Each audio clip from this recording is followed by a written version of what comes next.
ay makakain ka na may kalayaan. Datapat sa kahoy ng pagkakilala ng mabuti at masama ay huwag kang kakain, sapagkat sa araw na ikaw ay kumain, niyaon ay walang pagsalang, mamamatay ka.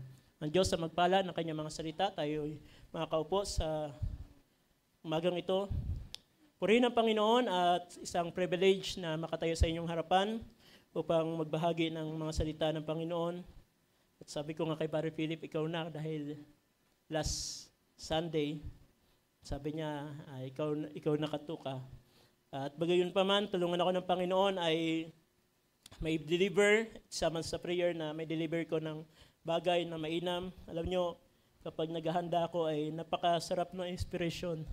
Pero minsan pag nakatayo na, naghalo-halo na yung kaba. Kaya sama niyo sa prayer na may deliver ko na maayos ang ating pag-uusapan. Nais ko pa magatan ng pag-uusapan natin sa umagang ito, the power of your will. Then, the power of your will, yan ang ating title. But nilagyan ko ito ng isang subtitle, your decisions are your destination. Your decisions are your destination. At ang ating the power of your will, ang will na ito ay ito ang ating mga sarili, ang ating mga pagpapasya. At alam nyo ba na ang will na yan na ibinigay sa tao ay hindi pinakialaman ng Diyos. Binigyan ng tao, ang unang tao ay nilikha sa ibabaw ng mundo at hindi sila kinontrol, hindi sila ginawa na parang robot na kinokontrolin ng Diyos. Kundi ang tao ay binigyan ng Diyos ng pagpapasya sa kanyang sarili kung ang kanyang sarili ay ipapasakop niya sa Diyos. At bago tayo magpatuloy, nais kong pintulutan nyo, bagamat di ako ganun ka accent sa English at di ganun marunong. Pero dahil sa pag-aaral, minsan nagsisearch ng mga meaning at may mga bagay na nagustuhan ko. At alam nyo, the power of your will, sabi dito sa isang meaning, the ability to control yourself, make decision, and have a strong destination. Yan ang the power of will, yan yung isa sa meaning. The ability to control yourself. Ang ability ay nasa iyo para i-control ang iyong sarili, ang iyong self. Make decision and have a strong destination. Sa bagay, mga bawat pagpapasya natin at nasa atin ang mga pag-control sa ating mga sarili at kung ano ang ating pagpapasya, yan ang magiging matatag na ating destinasyon. At sa spiritual meaning nito, the power of your will can also repair the urgent of confidence, living, decisions, making, and determination. It can help you stand strong and resilient when you feel challenged.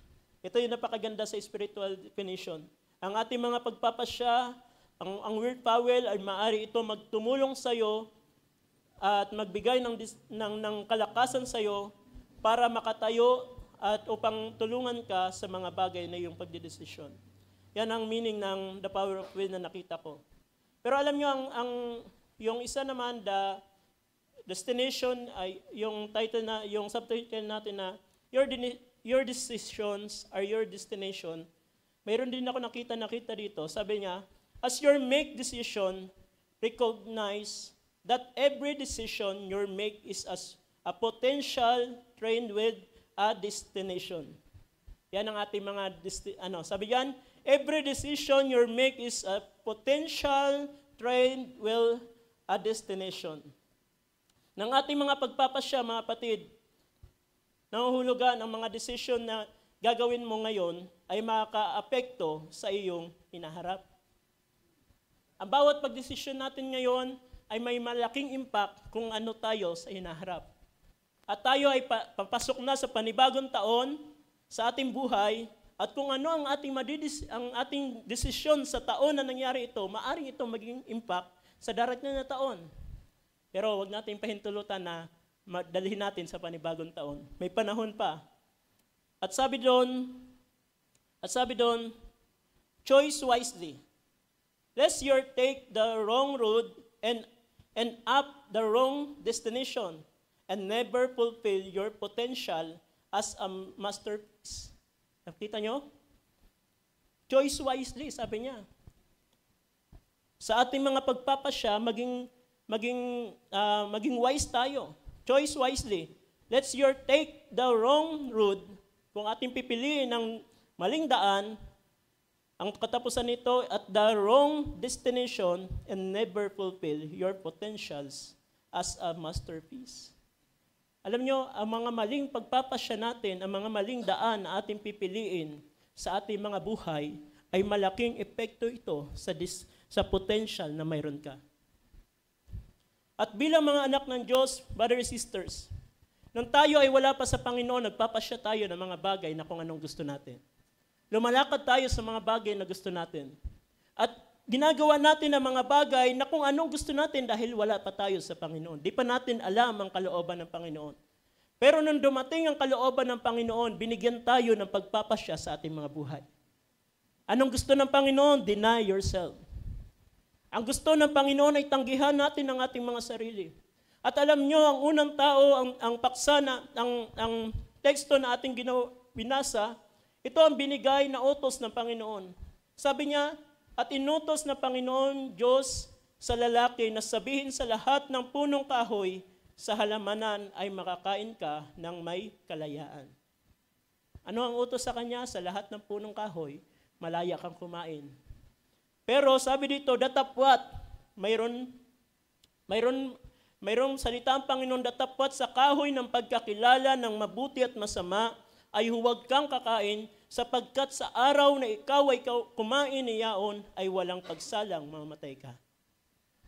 At ito ang nilagay ng Diyos sa tao. Inilagay ng tao sa kanya ang kanyang willpower. Ang ating willpower, brother and sister, yan ikaw mismo. Yan ang ating mga kaluluwa. Yan ang ating pagpapasya. Hindi natin pwede sabihin, anak ako ng Diyos, lahat ng bagay gagawin ng Diyos para sa iyong buhay. Ang gusto ng Diyos, makita ng Diyos ang ating mga buhay na ang ating mga sarili ay magpasakop kung ano ang sinasabi ng Diyos. Hindi pinakialaman kahit man kay Adan. Binigyan si Adan ng pagpapasya sa kanyang sarili at sabi niya, kapag kumain ka ng pagkakilala, sa bunga ng pagkakilala ng hindi mabuti, ikaw ay mamamatay. At nakita natin kung paano inilagay, bagamat ang tao ay nilikha sa image, likeness and image ng Diyos, pero ang tao ay binigyan niya ng kasarilian ng pagpapasya sa kanyang buhay. At kung ano ang ating kalalagayan sa oras nito, at kung ano ang katatayuan natin sa harapan ng Diyos, yan ang dahilan ng ating mga pagpapasya. At yan ang ating mga kalalagayan. At ang unang tao sa chapter 3, makikita natin na ang tao ay nadaya. At si Eva ay nadaya. At dito, sabi ng Panginoon, sa oras na kayo'y kumain, kayo walang salang mamamatay. At ito ang parusa ng Diyos sa tao, kay Eva at kay Adan. At sila'y nahulog sa kasalanan. At anong sabi nila, Eva, Adan, asan kayo? At sabi ng Panginoon, narito kami tumatago, kami mga hubad. At sabi ng Diyos sa kanila, bakit? Kinain niyo ba ang puno ng kahoy ng pagkakilala ng mabuti at masama? At dito nagkaroon ng pagtuturuan. Minsan, brothers and sisters, na tila ang tingin natin na ang Diyos na nagtatanong kay Eva, kay Adan, at tila hindi niya alam ang nangyari. Alam ng Diyos ang nangyari kung bakit sila tumago sa Panginoon. Pero ang mga tao kuminsan, imbis na magpakumbaba sa Diyos, ang tao ay nagtuturo. Siya kasi. May mga pagpapasya sa ating mga buhay na nagdadala sa atin sa kahinaan at kung bakit tayo nakakaranas ng mga kahinaan. At sometimes, minsan, brothers and sisters, sa ating mga buhay, sa panahon na nakakaranas tayo ng mga bagay na hindi mainam sa ating mga buhay, sinasabi natin, ito yung pagsubok ng Panginoon. Pero alam nyo ba, iba ang pagsubok sa ating pananampalataya kaysa naman dumadaan ka sa mga sitwasyon sa iyong buhay na hindi maganda dahil sa bunga ng iyong mga maling desisyon. Ang ating mga pagpapasya, hindi lahat na ating nararanasan problema, mga karanasan na hindi mainam sa ating mga buhay, hindi yan ay kapahintulutan ng Panginoon. Kung minsan nakakaranas tayo ng mga bagay na yan dahil sa mga sarili nating pagdidesisyon. At kung titignan natin sa buhay ni Jonas, alam niyo ba kung bakit naranasan ni Jonas ang isang kalalagayan? At kung babasahin natin ang Jonas 1, ang sabi dito, ang salita sa 1:1, ang salita ng Panginoon ay dumating kay Jonas na anak ni Amelta na nagsasabi, bumangon ka, pumaroon ka sa Ninive na malaking bayan, yaon at humiwalay ka humiyaw ka laban doon sapagkat kanilang kasamaan ay umabot sa harapan ko. Anong ginawa ni Jonah? Mayroong utos sa kanya ang Panginoon. Mayroong commission, mayroong pinapagawa sa kanya ang Panginoon. Imbis na si Jonas ay pumaroon sa Nineveh, anong ginawa niya sa 3? Ngunit si Jonas ay bumangon upang tumakas na patungo sa Tarsis mula sa harapan ng Panginoon. Imbis na si Jonas, ang utos ng Panginoon ay sundin niya, anong ginawa niya? Tumakas. Opposite doon sa gusto ng Panginoon. Kung bakit naranasan ito ni Jonas, yan ang ating mga buhay minsan, brothers and sisters. May mga salita tayo napapakinggan, may mga pangangaral tayo napapakinggan, may mga instruksyon ng Panginoon na atin napapakinggan, pero kung minsan dahil sa ating sariling kagustuhan, iba ang ating tinatahak. At kung may mga bagay man na naranasan si Jonas sa kanyang buhay, ang dahilan, hallelujah, dahil sa hindi dahilan, pinahintulutan minsan ang kaisipan ng mga tao, ang Book of Jonas, kung bakit naranasan to ni Jonas, dahil yan ay kalooban ng Panginoon para matupad. Pero alam nyo ba, hindi kalooban ng Panginoon na maranasan ni Jonas ang mga bagyo, mga unos sa kanyang buhay. Hindi kalooban ng Diyos na maranasan natin ang mga bagay na hindi maganda. Kung bakit naranasan ito ni Jonas, dahil ito sa bagay na kanyang pagpapasya sa kanyang sarili na tumakas sa harapan ng Panginoon. At dumating ang mga unos sa kanyang buhay, dumating ang mga bagyo, at ang bangka ay malulubog na. Pero si Jonas, natutulog. Walang ginagawa. Minsan, di ba ganyan ang ating karanasan? Minsan may mga hindi na mainam na ating nakikita sa ating mga buhay espiritual na hindi na magaganda at mga naranasan natin hindi na ganda, pero hindi tayo naging aware. Binabaliwala natin. Na tila ang mga bagay na ating nararanasan ay parang simpleng bagay lang. Marahil ito'y kalooban ng Panginoon para subukin ang aking pananampalataya. Iba ang pagsubok sa pananampalataya, iba ang mga bagay na ating nadadaanan dahil sa ating mga maling pagpapasya. Ang pagsubok sa pananampalataya, alam mo na ikaw ay lumalakad sa Panginoon pero nakakaranas ka ng mga trials. Pero iba ang mga bagay na iyong nararanasan dahil sa resulta ng iyong mga maling pagpapasya. Magkaiba yan, brother, sister. Kaya hindi lahat na nararanasan natin sa ating buhay ay sasabihin mo ay pagsubok ng Panginoon. Kundi minsan may mga dahilan, may mga bagay tayo na nadadaanan sa ating mga buhay dahil sa mga pagpapasya natin, mga maling pagpapasya na pagsuway natin sa kalooban ng Panginoon. Ito si Jonah. Ano sabi ng 11? Nang magkagayon sinabi nila sa kaniya, anong gagawin namin sa iyo upang ang dagat ay tumahimik sa atin sapagkat ang dagat ay lalong umuunos. Minsan, ang ating mga maling pagpapasya pala, kung minsan hindi lamang tayo nakakaranas ng mga problem. Kahit man ang sa paligid natin ay naapektuhan. Sa ating mga pagdidesisyon, sa ating mga pagpapasya sa ating mga buhay, lagi natin isipin, hindi lang ikaw kung minsan na nakakaranas ng mga mabibigat na bagay, kundi kahit yung nasa paligid mo. Kaya sabi ng mga kapitan na ito, anong gagawin namin sa iyo? At sabi ni Jonas, at sinabi niya sa kaniya, ako'y inyong buhatin at ihagis ninyo ako sa dagat. Sa gayon, ang dagat ay tatahimik sa inyo sapagkat talastas ko na dahil sa akin, dumating ang malaking unos na ito sa inyo. Alam niyo, habang binabasa ko ito kahapon, alam ni Jonas na kung bakit nararanasan yon, naranasan niya dahil sa kanya. Dahil sa kanyang pagpapasya. Pero habang si Jonas ay dumarating sa ganitong bagay, imbis niya siya tumawag sa Diyos, ano sabi sa kanya ng mga kapitan? Tumawag ka sa iyong Diyos, baka ikaw din naman pakinggan. Pero anong ginawa ni Jonas? Ayaw niya tumawag sa Diyos. Ang ginawa niya, ihulog niyo na lang ako, bayaan na lang ako na mamatay. Minsan, brothers, sisters, kung titignan natin ang ating mga karanasan, minsan siyasatin natin ang ating mga sarili. Baka ang ating mga pinagdadaanan ay dahilan sa ating mga maling pagpapasya. At hindi dahil sa ikaw ay sinusubok ng Diyos. Sabi ko nga, magkaibang bagay na yan. Pero hindi natin pag-uusapan yung about sa trial ng pananampalataya. Ang pag-usapan natin, dahil sa mga ganitong sitwasyon, kung may mga pinagdadaanan sa ating mga buhay, tanong mo sa Panginoon, Lord, anong dahilan?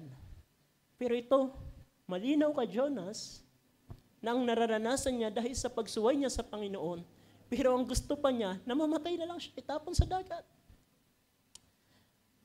Pero sa ating mga sisters, sa panahon na may mga pinagdadaanan tayo, at siyasatin natin ang ating mga puso, Lord, anong mga bagay, bakit ko nararanasan to? Panginoon, anong mga desisyon, anong mga pagpapasya sa buhay ko, bakit ganito ang kalalagayan ko?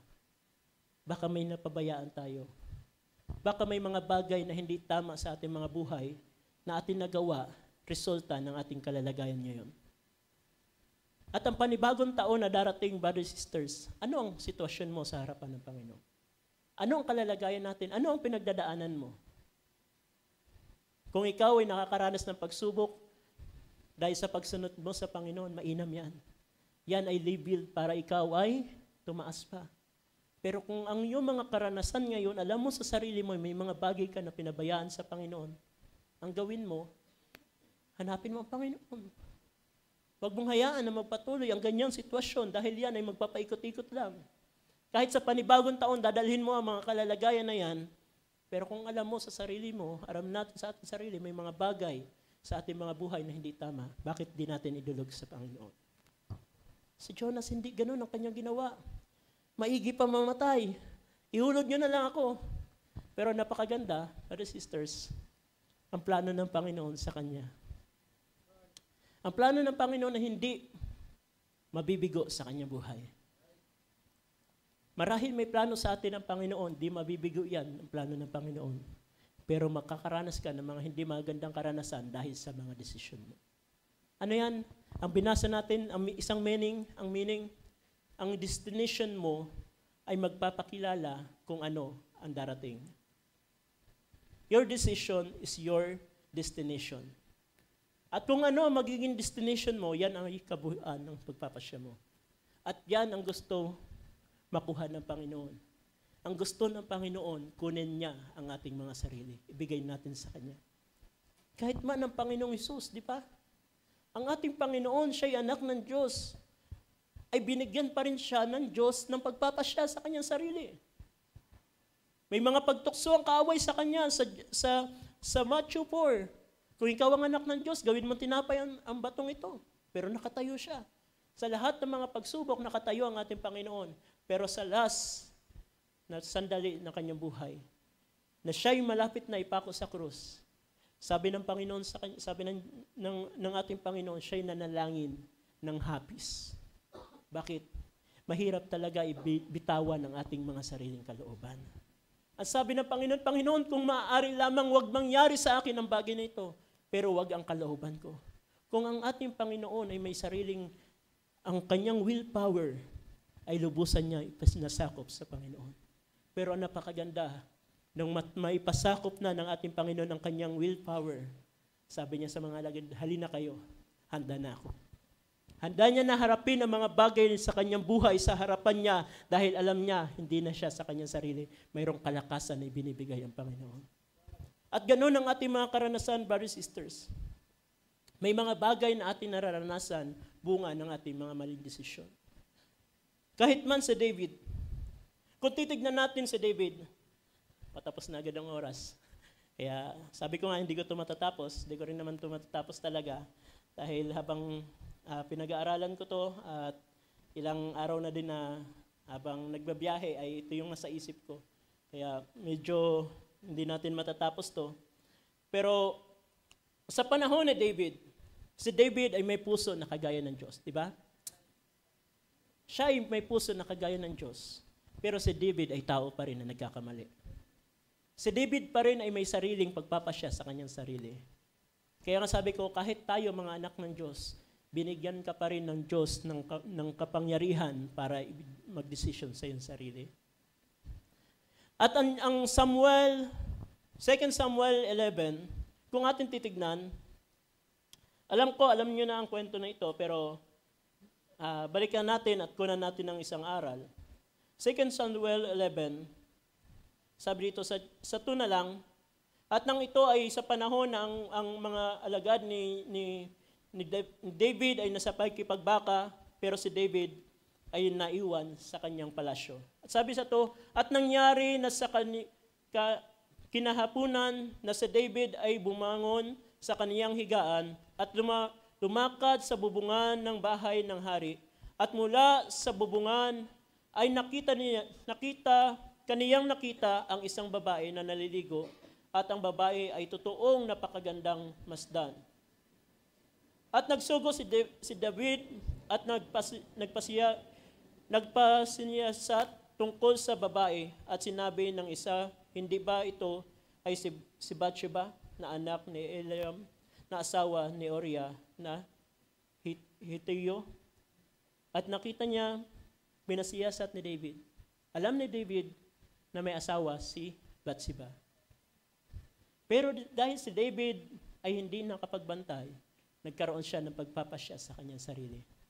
At anong ginawa niya? Pinatawag niya si Bathsheba at kanyang sinipingan. At sa ganitong bagay ay nagkamali si David. Ikikwento ko na lamang dahil ang oras natin. Nagkamali si David sa kanyang pagpapasya. Unang pagkakamali ni David. Alam nyo, at sa ganung bagay, binatawag niya si Uriah para takpan ang kanyang mga kasalanan, mga pagkakamali. Minsan, brothers and sisters, kung hindi tayo makipagbantay, minsan ang isang pagkakamali ay nadadagdagan pa ng iba pang pagkakamali.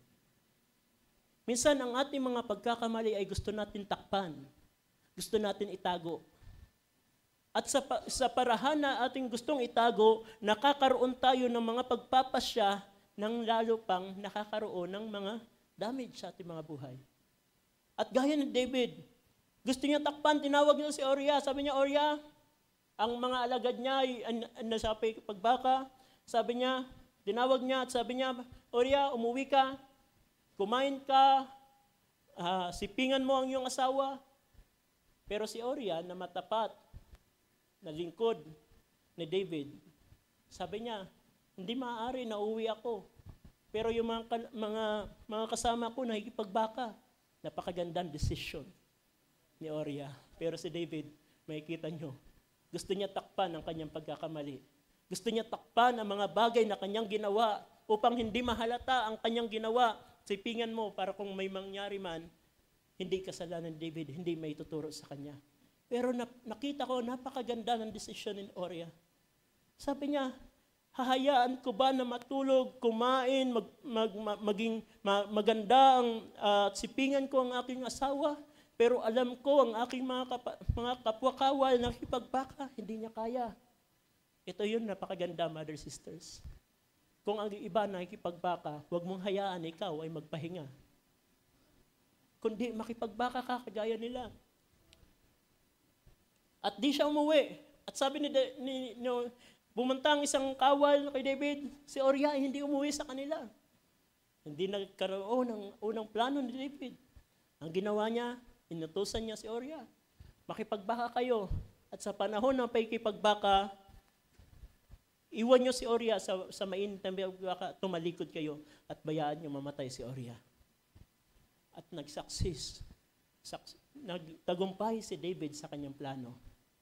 Pero hindi niya alam na mayroong propeta ang Diyos. Sa 2 Samuel 12, pinadala si Nathan.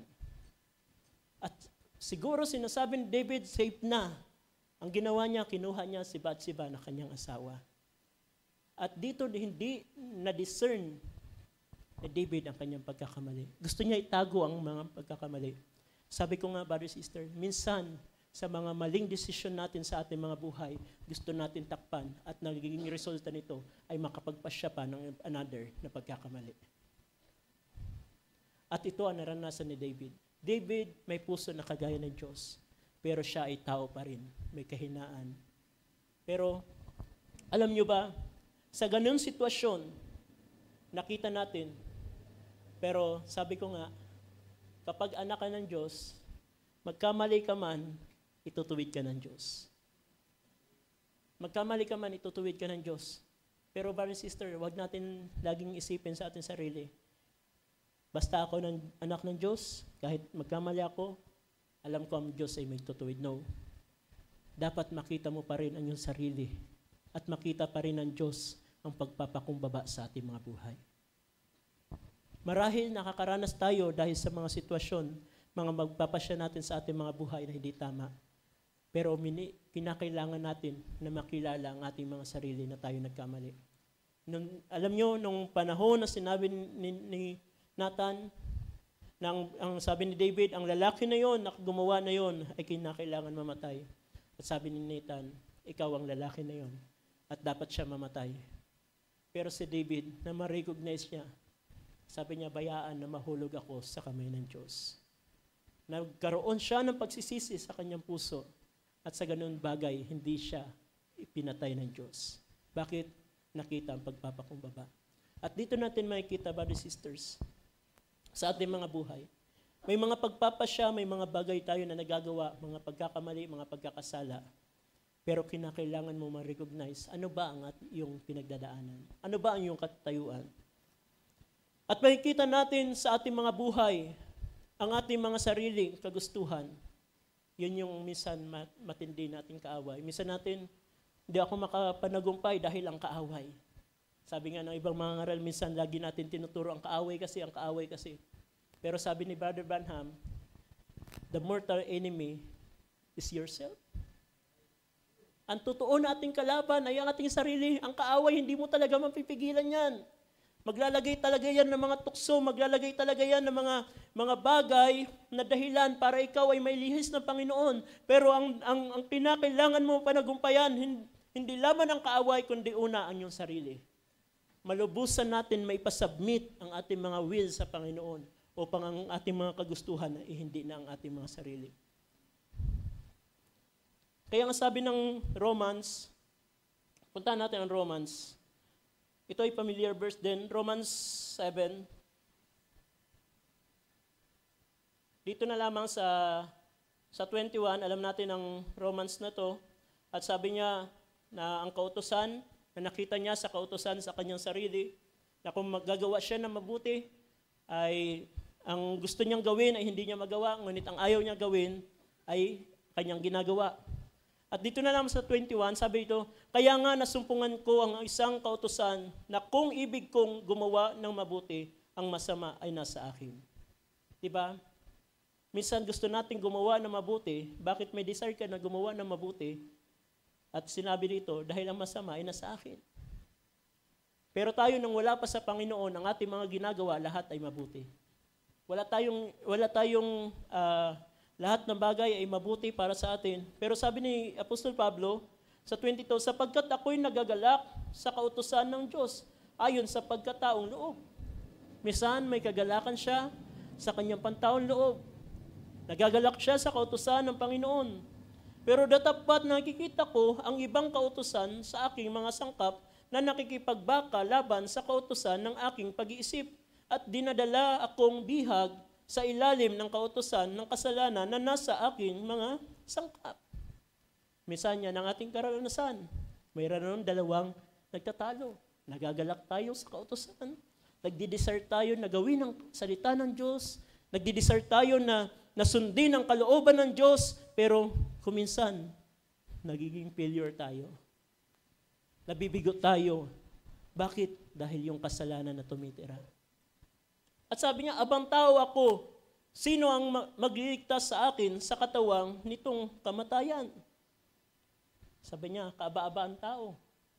At sino magiligtas? Sabi sa 25, nagpapasalamat ako sa Diyos sa pamamagitan ni Kristo, Hesus Kristo na Panginoon natin. Kaya natunay na kung pinaglilingkod ang aking pag-iisip sa kautusan ng Diyos, datapat ang laman ay sa kautusan ng kasalanan. Bagamat ang lamang ito ay narito ang naninirahan ang kasalanan, pero sabi niya, ngunit ang aking pag-iisip, ang aking sarili ay pinaglilingkod ko sa salita ng Diyos. Dahil nakita ni Apostol Pablo, walang pagbabago sa kanyang buhay. Abantaw ako, sino ang makakaligtas sa akin sa kalalagayan ito. Pero salamat na makilala natin ang ating Panginoon. Yan ang nagligtas sa atin sa kasalanan. Pero hindi lang yan. Tayo niligtas niya sa kasalanan. Tayo nagpapatuloy. Mayroon pa rin pakikipagbaka sa ating mga sarili. At sabi sa 8, ngayon nga'y wala nang anumang hatol sa mga nakay Kristo Jesus. Totoo ba yan, mga kapatid? Wala nang paghatol sa atin ng mga tumanggap kay Hesus Kristo.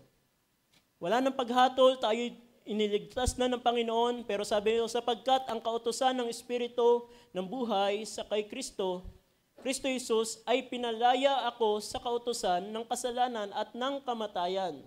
Ito ang ating naranasan.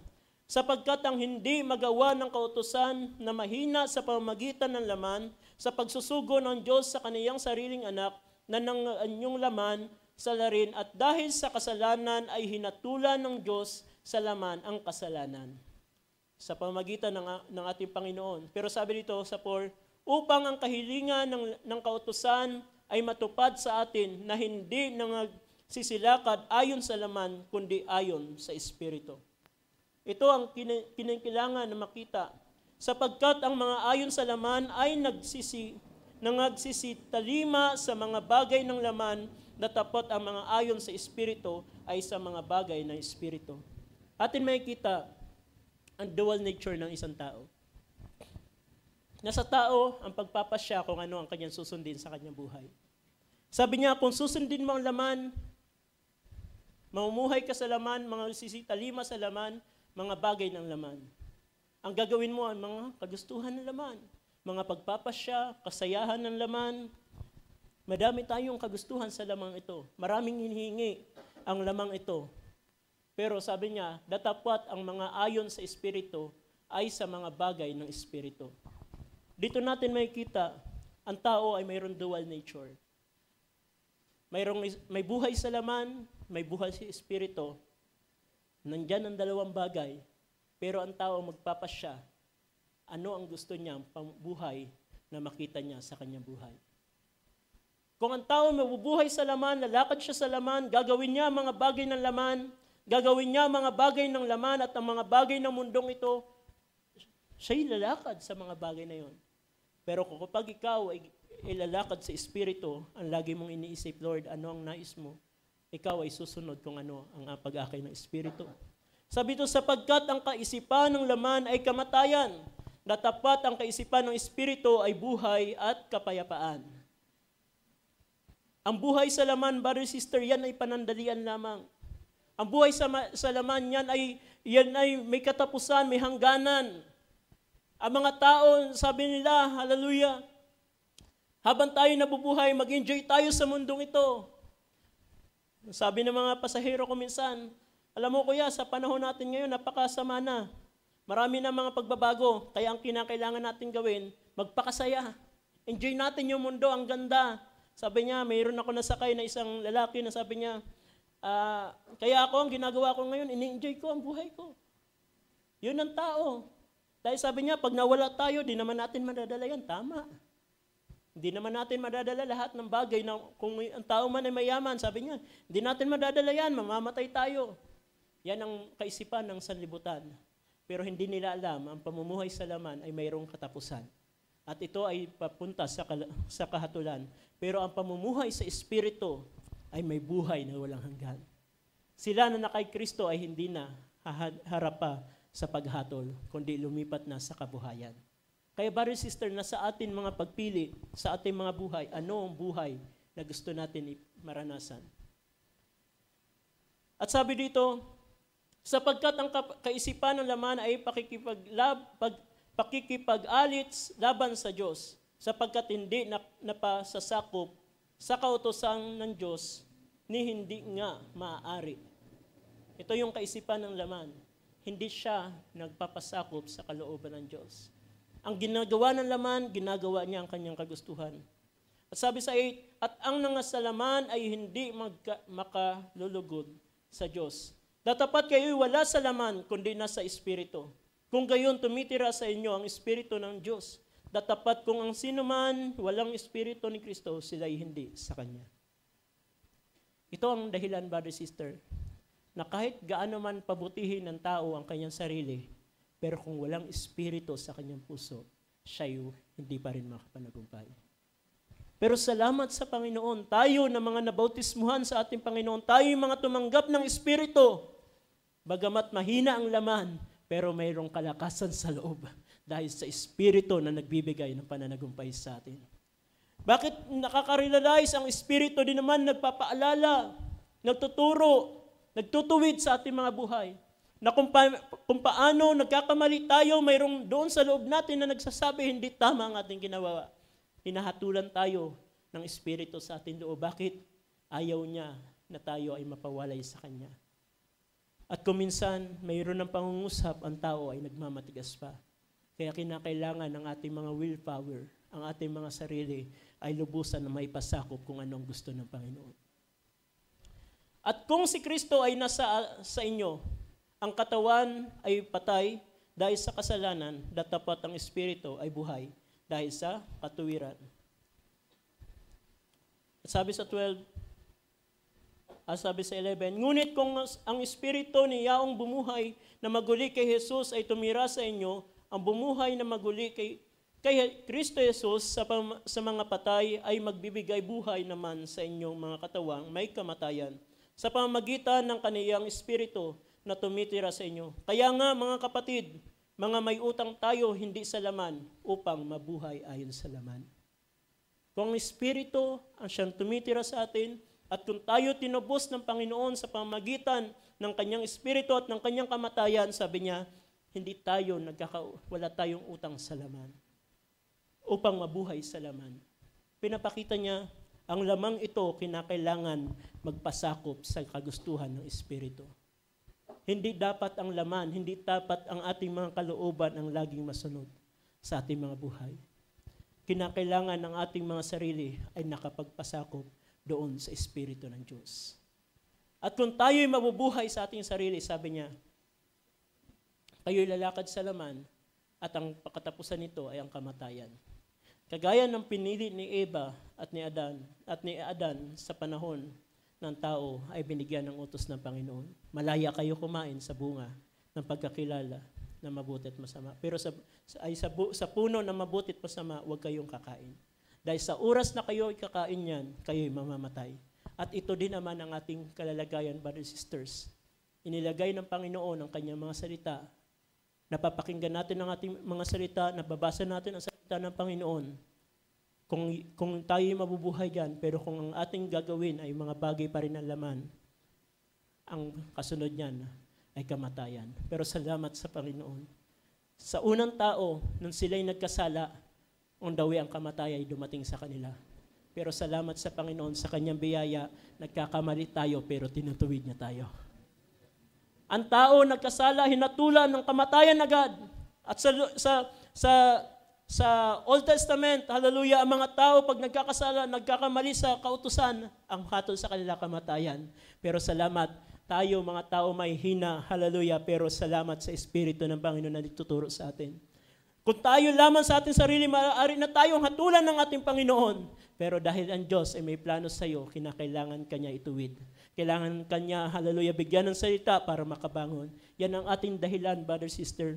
Sa taong ito, marami tayong naranasan, marami tayong mga pinagdaanan, pero hindi hinayaan ng Panginoon na mapawalay ka. Hindi hinayaan ng Panginoon na mahulog ka na hindi ka na makabangon kung bakit narito ka dahil mayroong Panginoon na umaakay sa atin. Pero sa panibagong taon, ano ang pipiliin natin? Maari, gusto pa rin ba tayo magpaikot-ikot doon sa mga bagay na ating mga pagkakamaling desisyon? Bayaan natin, tulungan tayo ng Panginoon sa panibagong taon, ang pasukin natin ay mga bagay na kung ano ang kalooban ng Panginoon. Kung may mga failure ka, kung may mga kahinaan ka, may mga kabiguan ka na nagawa sa Panginoon, huwag natin hayaan na matapos ang taon na hindi natin naituwid ang ating mga buhay. Last verse, pasensya na lumagpas konti. Ito ay ginamit din ng paksa na dati ng ating pastor ng mga nakaraan. Deuteronomy na lamang. Deuteronomy 30:15 sabi dito. Deuteronomy 30:15, tignan mo na inilagay ko sa harap mo sa araw na ito ang buhay at ang kabutihan at ang kamatayan at ang kasamaan. Ito ay nilagay ng Panginoon sa harapan ng bayan ng Israel. Nariyan ang kabutihan, nariyan ang kasamaan, nariyan ang buhay, nariyan ang kamatayan. At sabi sa 19, aking tinatawag ang langit at ang lupa sa pinakasaksi laban sa inyo sa araw na ito. Na aking ilagay sa harap mo ang buhay at ang kamatayan, ang pagpapala at ang sumpa. Kaya't piliin mo ang buhay upang ikaw ay mabuhay. Ikaw at ang iyong binhi. Ano sabi ng Panginoon sa panibagong taon nating papasukin? Nariyan ang pagpapala, nariyan ang sumpa. Nariyan ang buhay, nariyan ang kamatayan. Inilagay yan ng Panginoon sa harapan natin. At sabi ng Panginoon, piliin mo ang buhay. Piliin mo ang pagpapala. Piliin mo ang mga bagay ng Diyos at huwag mong piliin ang mga bagay ng mundo ito. Matatapos ang taon natin, anong direksyon na ating pipiliin? Your decision is your destination. Ano man ang pipiliin natin, ano man ang tatahakin natin sa panibagong taon, brothers and sisters, yan ay nakasalalay sa ating mga pagpapasya. Purihin ang Panginoon. God bless you mga kapatid. Palakpakan natin ang Panginoon. Hallelujah. Purihin ang Panginoon at nais ko ibigay sa ating MC. Sorry, naglagpas na konti. At di ko man natapos ito, pero kung may pagkakataon pa sa mga susunod, ang Diyos ang siya.